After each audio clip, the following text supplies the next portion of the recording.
तो ये हो तुम, तपस्वी का वेश धरकर दुष्कर्म करने आए हो? पुत्रियों, मैं निर्दोष हूँ। मुझे तो ये भी ज्ञात नहीं था कि यहाँ कोई स्नान कर रहा है। घने वनांचल के बीच स्थित एक रहस्यमयी सरोवर ने एक तपस्वी के जीवन को अकल्पनीय मोड़ दे दिया। सखी रेवती, ये सरोवर कितना शांत है। यहाँ स्नान करने से मन भी शुद्ध हो जाता है। हाँ अन्वी, पर जल्दी करें। वन का ये भाग मुझे कुछ विचित्र सा लग रहा है।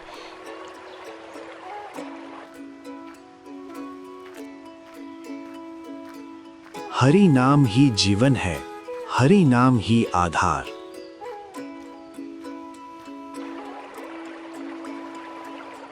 अरे ये क्या था?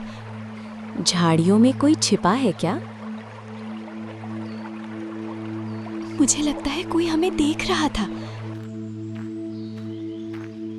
तो ये हो तुम, तपस्वी का वेश धरकर दुष्कर्म करने आए हो? पुत्रियों, मैं निर्दोष हूँ। मुझे तो ये भी ज्ञात नहीं था कि यहाँ कोई स्नान कर रहा है। झूठ मत बोलो, तुमने हमारी पवित्रता भंग की है। मैं सदैव प्रभु स्मरण में रहता हूँ, अनजाने में भी पाप से दूर। चुप, हमें पुत्री कहना बंद करो। मैं तुम्हें श्राप देती हूँ, तुम वन बिलाव बनकर इसी घनश्याम वन में भटकोगे। हे प्रभु, ये कैसी परीक्षा? हे ईश्वर, निर्दोष को ऐसा दंड क्यों? श्रापित तपस्वी वन में भटकता रहा और नियति ने एक दयालु हृदय से उसकी राह जोड़ दी। हे देवता, आज भी कोई शिकार नहीं मिला। क्या मेरे बच्चों को भूखा सोना पड़ेगा? लगता है शिकार मिल गया। ये कैसा जीव है? न डर न आक्रोश। इतना सुंदर जीव, इसे देखकर मन करुणा से भर गया। हाँ, इसे नुकसान पहुंचाना पाप होगा। मैं इसे वापस छोड़ाता हूं।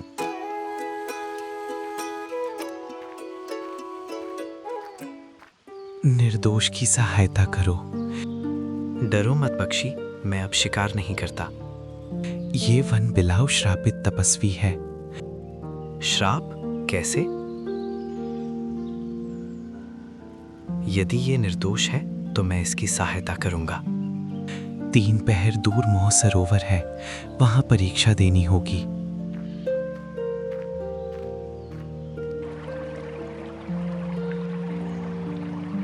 हे श्राप देने वाली, परीक्षा की घड़ी आ गई है। यदि ये निर्दोष है तो बलिदान दो। मैंने परीक्षा दे दी। परीक्षा पूर्ण होते ही रहस्यमयी सरोवर का जल उबल उठा और सत्य तथा करुणा का निर्णय सामने आने लगा। हे देवी, मैंने बिना भय अपनी परीक्षा दे दी। अब सत्य को प्रकट होने दो। यदि ये तपस्वी निर्दोष हुआ तो मेरा श्राप स्वयं नष्ट हो जाएगा। हे प्रभु, यदि मेरा जीवन सत्य और भक्ति से भरा रहा हो तो आज मुझे न्याय मिले। आज वन ने सच्चे मानव को पहचान लिया। हे महात्मा, मुझसे भारी भूल हो गई। क्रोध और संदेह में मैंने बिना सत्य जाने श्राप दे दिया। पुत्री, क्रोध मनुष्य का सबसे बड़ा शत्रु है, परंतु पश्चाताप से आत्मा शुद्ध हो जाती है। हे मानव, तुमने अपने प्राणों की चिंता किए बिना एक अजनबी के लिए बलिदान दिया। ये दुर्लभ गुण है। मैंने कुछ विशेष नहीं किया। यदि आज मैं चुप रहता तो मेरा जीवन भी व्यर्थ होता। वत्स, तुम्हारे हृदय में करुणा है। आज तुमने न केवल मुझे बल्कि स्वयं को भी ऊंचा उठाया है। मैं तुम्हें एक दिव्य उपहार दूंगा जो तुम्हें हिंसा के मार्ग से सदा के लिए दूर रखेगा। महाराज, मुझे किसी पुरस्कार की इच्छा नहीं। बस इतना चाहूंगा कि अब किसी निर्दोष को कष्ट ना पहुंचे। यही तो सबसे बड़ा वरदान है। आज वन ने सच्चे मानव को पहचान लिया। श्राप से मुक्त तपस्वी ने दयालु मानव को ऐसा वरदान दिया जिसने उसकी जीवन की दिशा सदा के लिए बदल दी। महाराज, आज आपने मुझे जीवन का सबसे बड़ा सत्य दिखा दिया। मैं सदा आपका ऋणी रहूंगा। वत्स, ऋण मेरा नहीं, ये तुम्हारी अंतरात्मा थी जिसने तुम्हें सही मार्ग दिखाया। ये कोई साधारण चक्की नहीं है, इसे दया चक्की कहते हैं। दया चक्की? हाँ, जब भी तुम इसे चलाओगे ये तुम्हें उतना अन्न देगी जितना तुम्हारे परिवार को चाहिए, पर एक शर्त है। आज्ञा करें महाराज। जिस दिन तुम्हारे मन में फिर से हिंसा, लालच या शिकार की इच्छा जागेगी, ये चक्की पत्थर बन जाएगी। मैं वचन देता हूँ, आज के बाद किसी निर्दोष प्राणी को कभी कष्ट नहीं पहुंचाऊंगा। यही वचन तुम्हारी सबसे बड़ी रक्षा है। आज वन ने एक शिकारी नहीं, एक रक्षक पाया है।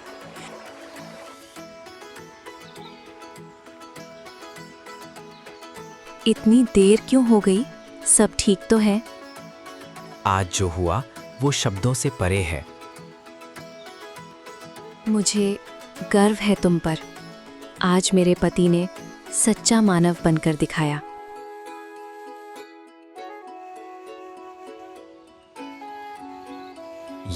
ये सचमुच चमत्कार है। नहीं, ये करुणा का फल है। जहां दया बसती है वहां अभाव टिक नहीं पाता। हे ईश्वर, मुझे इस मार्ग पर सदा बनाए रखना। दया चक्की के आगमन से धर्मू का घर बदला, पर यह परिवर्तन केवल अन्न का नहीं, आत्मा का था। आज कई दिनों बाद घर में इतनी शांति है, बच्चों के चेहरे भी खिले हुए हैं। ये सब उस करुणा का फल है जिसे हमने अपनाया है।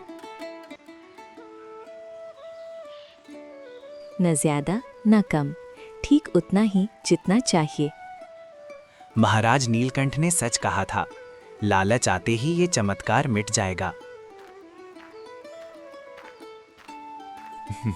धर्मू, आजकल तुम्हारे घर से धुएं की खुशबू आ रही है।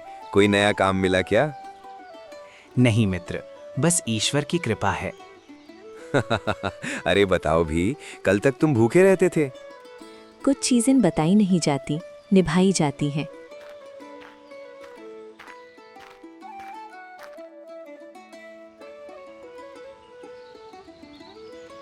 काका, आज आप बहुत अच्छे लग रहे हो। जब पेट भरा होता है तो दिल भी भर जाता है। जो कभी हिंसा से जीवित था, आज वही दया से जीवन बांट रहा है।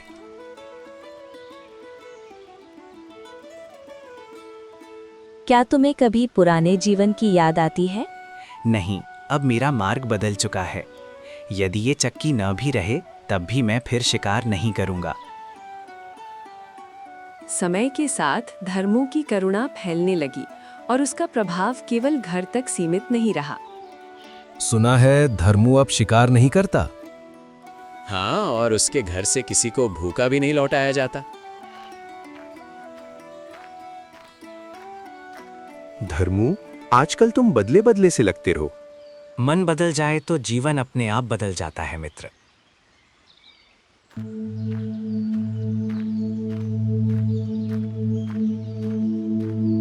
इसे चोट लगी है, क्या करें? पहले मैं इसे शिकार समझता, पर आज ये मेरे समान पीड़ित है। डरो मत, अब यहाँ कोई शिकारी नहीं आएगा। जिस हाथ ने कभी धनुष उठाया था, वही आज मरहम बन गया।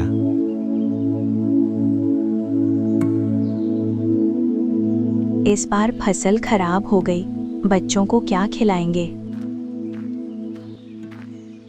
जितनी जरूरत हो उतना ही लो।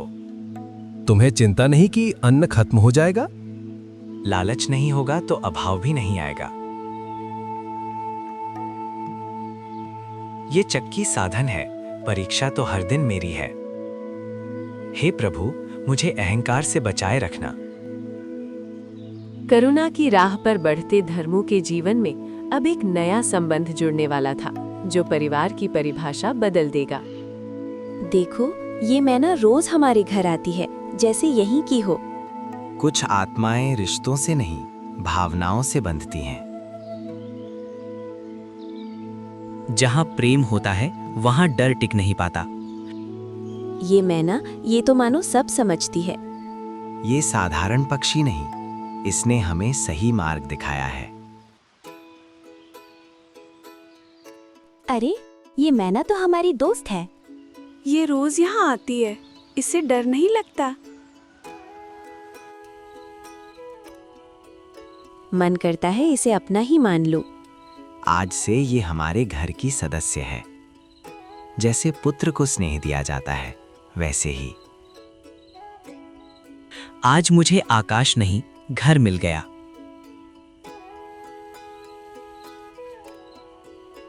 आज ये घर पहले से अधिक पूर्ण लग रहा है।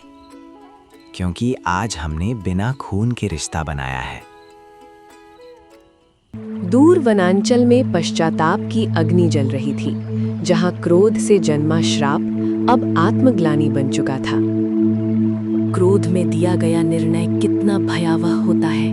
मैंने एक निर्दोष को कितना कष्ट दिया। जिस सरोवर को मैंने पवित्र माना, उसी के तट पर मैंने अधर्म कर दिया। पश्चाताप ही प्रायश्चित का प्रथम चरण है पुत्री।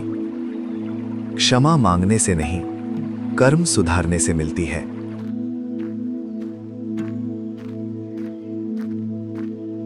जिस मानव ने मेरे श्राप को तोड़ा, उसके सामने मुझे नतमस्तक होना होगा। आप कौन हैं? मैं वही हूं जिसने अन्याय किया था। आपकी करुणा ने मुझे मेरा दोष दिखाया। मैं क्षमा मांगने आई हूं। मैंने कुछ नहीं किया, सत्य ने अपना मार्ग स्वयं बनाया। जो गलती स्वीकार ले, वो अपराधी नहीं रहता। आज से मैं भी जीवन रक्षा का मार्ग चुनूंगी।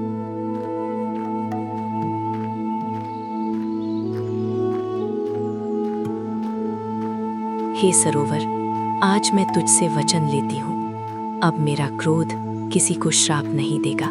समय के साथ तपस्वी का संदेश पूरे वन और गांव में फैल गया और अंततः अंतिम उपदेश का क्षण आया। वत्सों, जीवन की सबसे बड़ी परीक्षा बाहरी नहीं, भीतर की होती है। क्रोध से जन्मा निर्णय निर्दोष को भी दोषी बना देता है। महाराज, आज ये सत्य मेरे हृदय में अंकित है। और करुणा वो शक्ति है जो भाग्य तक बदल देती है। इस मानव ने न शस्त्र उठाया, न तर्क किया, केवल दया चुनी। महाराज, मैंने तो बस अंतरात्मा की सुनी। यही अंतरात्मा ईश्वर की वाणी है। और ये छोटी चेतना, इसने सत्य को साक्षी बनाया। मैंने केवल अन्याय को देखा और चुप न रही। अब मेरा मार्ग पूर्ण हुआ। महाराज, क्या आप हमें छोड़कर जा रहे हैं? जहां दया जीवित है, वहां मैं सदैव रहूंगा। स्मरण रखना, निर्दोष को दंड देना सबसे बड़ा पाप है और निर्दोष की रक्षा करना सबसे बड़ा धर्म। महाराज, अब ये कथा तुम सबके कर्मों से आगे बढ़ेगी। गुरु के विलीन होने के बाद जीवन ने नई गति पकड़ी, जहां कर्म, करुणा और सत्य ही मार्गदर्शक बने। महाराज देह में नहीं रहे, पर उनकी सीख हर श्वास में है। आज ये घर पहले से भी अधिक स्थिर लगता है, क्योंकि अब डर नहीं है, न भूख का न भविष्य का। जहां सत्य टिक जाता है, वहां भय स्वयं विदा ले लेता है।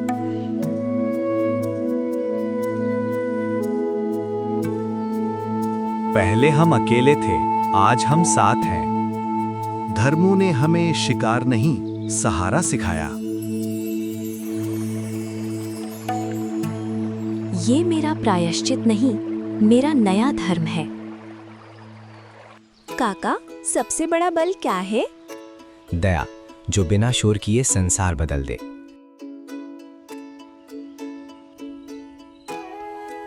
अगर ये चक्की कभी ना रहे, तब भी हमारा मार्ग रहेगा, क्योंकि अब चक्की हमारे भीतर है।